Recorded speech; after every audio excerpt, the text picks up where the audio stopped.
जब सनतें नहीं चल रही हैं, बंद हो रही हैं, गैस सप्लाई की शॉर्टेज है, मजबूर हो गए सनतकार, हुकूमत से क्या बातचीत हुई है? और एक बात तो यह है कि जो RLNG इंपोर्ट होती है वो इस साल इंपोर्ट उस तादाद में नहीं हो सकी जिस तादाद में रिक्वायरमेंट थी। अब हर साल तकरीबन जो हमारे अपने मुल्की ज़खायर हैं वो कोई 9-10% के करीब कम हो जाते हैं। तो इस साल वो 10% जो है वो कम हो गया, प्लस ऊपर से जो इम्पोर्टेड गैस है वो आ नहीं पाई क्योंकि यूरोप की जो बाइंग है वो बहुत ज्यादा है और उनकी वो कीमतें बहुत ज्यादा दे रहे हैं जो कि हम अफोर्ड नहीं कर सकते। तो इस तरीके से जो हमें RLNG इंपोर्ट करनी थी वो भी हम नहीं कर पाए।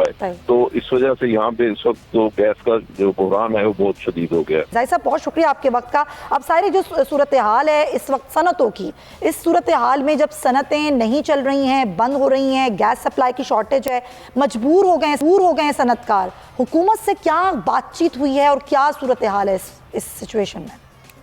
तो दो तीन बातें हैं। एक बात तो यह है कि जो RLNG इंपोर्ट होती है तो वो इस साल इंपोर्ट उस तादाद में नहीं हो सकी जिस तादाद में रिक्वायरमेंट थी। पिछले साल भी तकरीबन 12 वेसल्स की रिक्वायरमेंट थी जबकि 9 वेसल्स आ सके थे। तो पिछले साल भी तकरीबन 30% गैस की शॉर्टेज थी। अब हर साल तकरीबन जो हमारे अपने मुल्की ज़खायर हैं वो कोई 9-10% के करीब कम हो जाते हैं।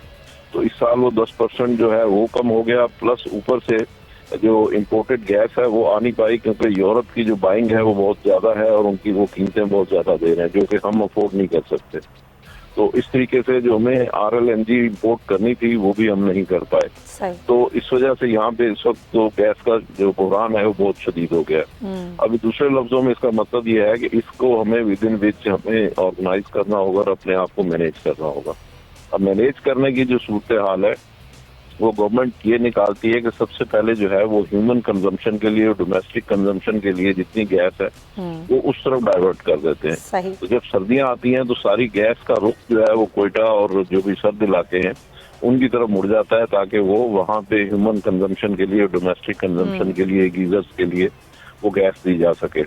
अब हमारा कहना यह है कि ये पॉलिसी जो है वो गलत है।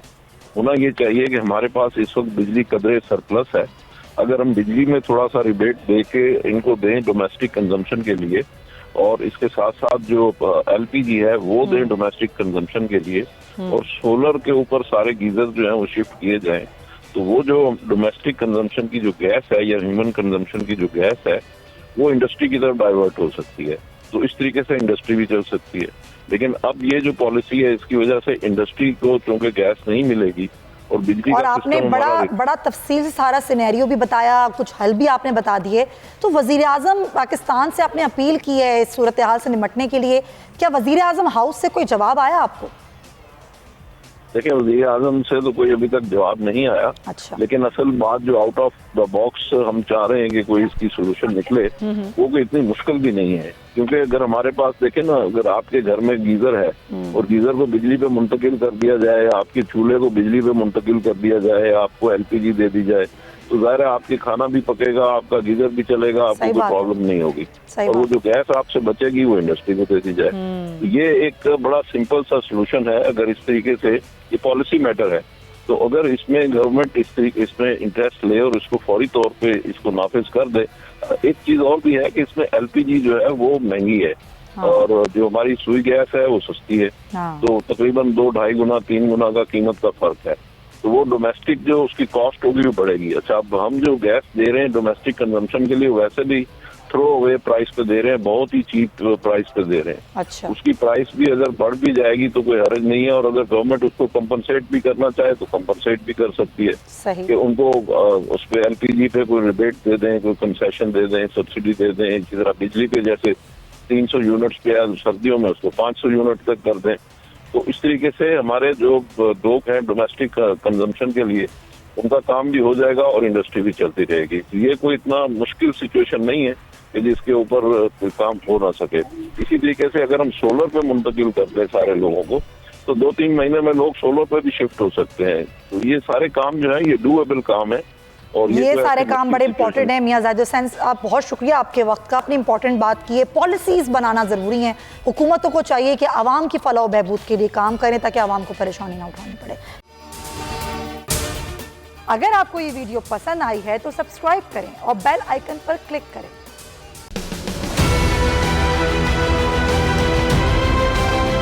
बोल ने हमेशा हक और सदाकत का साथ दिया, सच के साथ खड़ा रहा। हम हैं मिसाल अब्र, मगर इस हवा से हम डर कर सिमट ही जाएंगे, ऐसे भी हम नहीं। बड़ी मुश्किलात, बड़े बड़े चैलेंजेस, सिर्फ बोल खड़ा रहा, बोल डटा रहा। है उसकी आदत डरा रहा है, मेरी फितरत डरा नहीं हूँ मैं, और ये ईमान की ताकत की वजह से। सहाफत पर जब भी कड़ा वक्त आया, सिर्फ बोल खड़ा रहा, आवाज उठाता रहा हकीकी सहाफत के लिए। इंशाल्लाह अल्लाह बेहतर करेगा, हक बातिल पे गालिब आके रहेगा। बोल को है जरूरत अवाम के दुआओं की। मार्च होगा आई लव बोल को वेलकम आजादी मार्च के लिए मैं बोल को मैं दाद देना चाहता हूँ। बहुत अच्छी कवरेज की है, ये मार्च की तो जबरदस्त कवरेज थी, बोल की प्रॉब्लम सबसे बेस्ट। इजहार आसाती के लिए, पाकिस्तान के लिए, पाकिस्तानी अवाम के लिए।